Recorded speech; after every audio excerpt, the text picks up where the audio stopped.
Bonjour EB5. Aujourd'hui, nous allons commencer une nouvelle leçon de grammaire, intitulée La proposition subordonnée relative. Livre, page 88.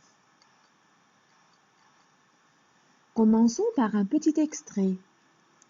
Léo, qui ne savait pas lire, décida un jour de commencer une nouvelle aventure. Il chercha des livres dans tous les endroits où il se trouvait. Il les rapportait à sa mère, qui devait lui lire ses histoires qu'il aimait fort. Tout d'abord, comme vous le voyez, il y a quelques mots qui sont en couleur. Ce sont des pronoms relatifs. Avant de commencer, savez-vous c'est quoi une proposition subordonnée relative? Elle est une expansion du nom. Elle complète le nom que j'appelle antécédent du pronom relatif. Elle suit toujours le nom. Elle est introduite par un pronom relatif.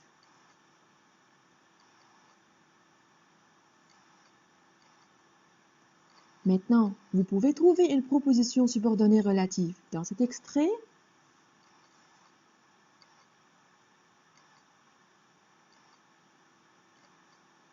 Très bien. Commençons par la première proposition subordonnée relative. Par quoi est-elle introduite? Très bien, par le pronom relatif qui. Elle complète quel nom? Léo.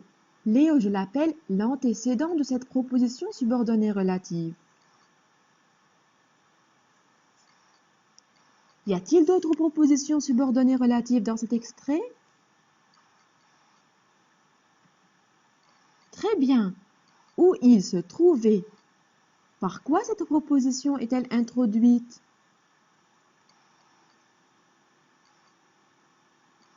Bravo, par le pronom relatif où.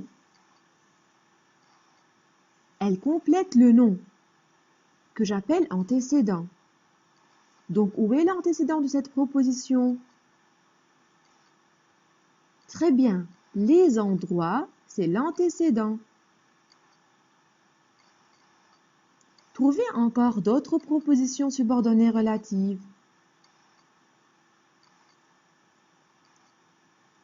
Voilà, qui devait lui lire ses histoires? Par quoi cette proposition subordonnée relative est-elle introduite? Très bien, par le pronom relatif qui. Elle complète le nom. Quel nom? Très bien, mère, sa mère. Je l'appelle l'antécédent. Il nous reste la dernière proposition subordonnée relative. Qu'il aimait fort. Cette proposition est introduite par le pronom relatif que.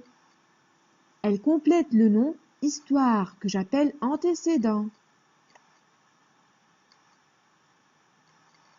Donc, pour récapituler le travail, on peut dire que la proposition subordonnée relative, elle est une expansion du nom, c'est-à-dire elle donne des informations sur le nom. Elle est complément de ce nom que l'on appelle antécédent du pronom relatif. Elle suit toujours le nom qu'elle complète. Et enfin, elle est toujours introduite par un pronom relatif comme qui, que, ou.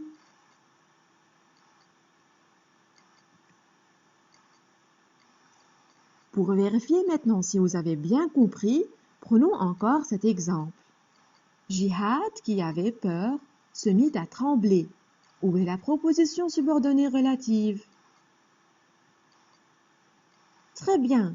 Qui avait peur? Elle est introduite par quel pronom relatif? Très bien. Par qui?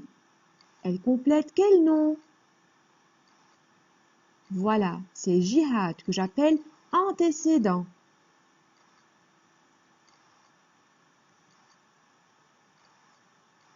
Nous allons faire ensemble maintenant cet exercice. Soulignez les propositions subordonnées relatives et reliez-les à l'antécédent. Commençons par la phrase 1. Le géant qui venait de franchir le portail était terrifiant. Où est la proposition subordonnée relative? Très bien. qui venait de franchir le portail. Je m'arrête à côté du mot portail parce que chaque proposition subordonnée relative contient un seul verbe conjugué. Par quoi cette proposition est-elle introduite? Très bien, par le pronom relatif qui a comme fonction sujet. Où est l'antécédent de cette proposition? Voilà, c'est le géant. Phrase 2. Il a aperçu une énorme bâtisse où vivaient les géants. Où est la proposition subordonnée relative? Très bien. Où vivaient les géants? Par quoi elle est introduite? Excellent. Par le pronom relatif où, qui a comme fonction complément circonstanciel de lieu. Où est l'antécédent de cette proposition? Voilà, une énorme bâtisse. Exemple 3. Il a cassé la tablette que sa grand-mère lui avait offerte. Où est la proposition subordonnée relative? Très bien, que sa grand-mère lui avait offerte. Par quoi cette proposition est-elle introduite? Très bien, par le pronom relatif que, qui a comme fonction COD. Où est l'antécédent? Voilà, la tablette. Maintenant, il y a une démarche à suivre pour réunir deux phrases avec un pronom relatif de façon à éviter les répétitions. Étape 1, je trouve le nom répété et je le souligne dans les deux phrases. Étape 2, je trouve sa fonction dans la deuxième phrase. 3, je le remplace par le pronom relatif convenable, c'est-à-dire s'il est un COD, c'est-à-dire qui répond à la question « quoi ?» je le remplace par « que ». Si c'est un sujet, je le remplace par « qui ». Et si c'est un complément circonstanciel de lieu, je le remplace par « où ». Étape 4. J'écris le pronom relatif juste après le nom souligné dans la première phrase.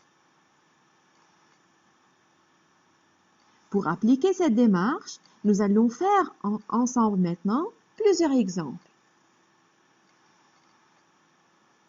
Réunissez les phrases avec les pronoms relatifs qui, que, ou, de façon à éviter les répétitions.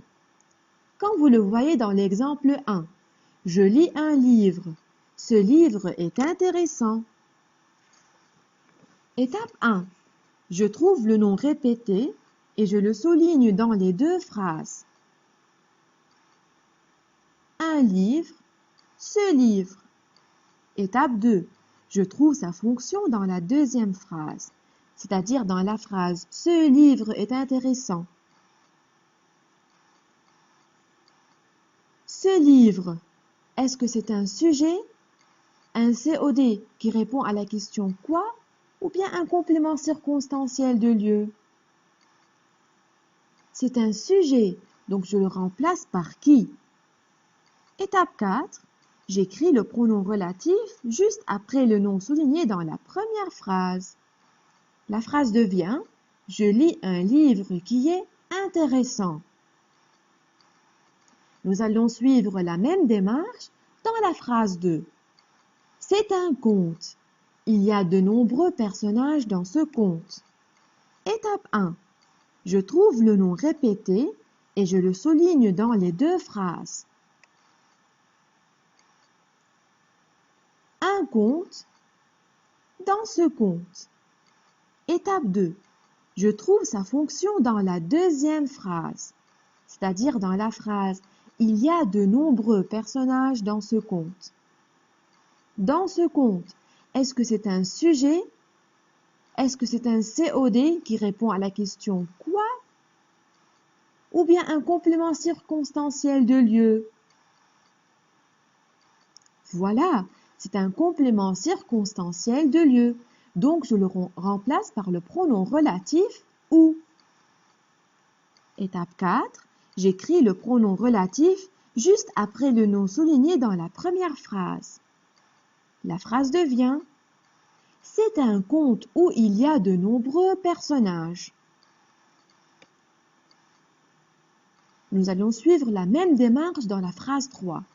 Tu m'as prêté un livre. J'aime ce livre. Étape 1. Je trouve le nom répété et je le souligne dans les deux phrases.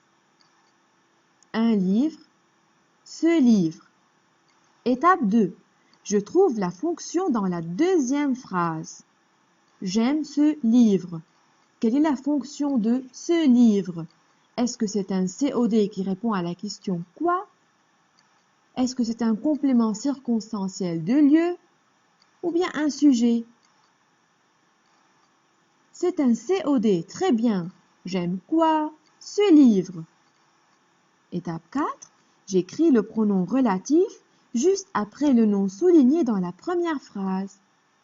La phrase devient « Tu m'as prêté un livre que j'aime. »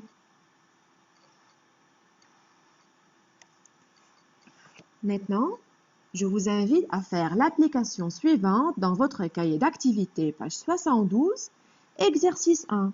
Bon travail!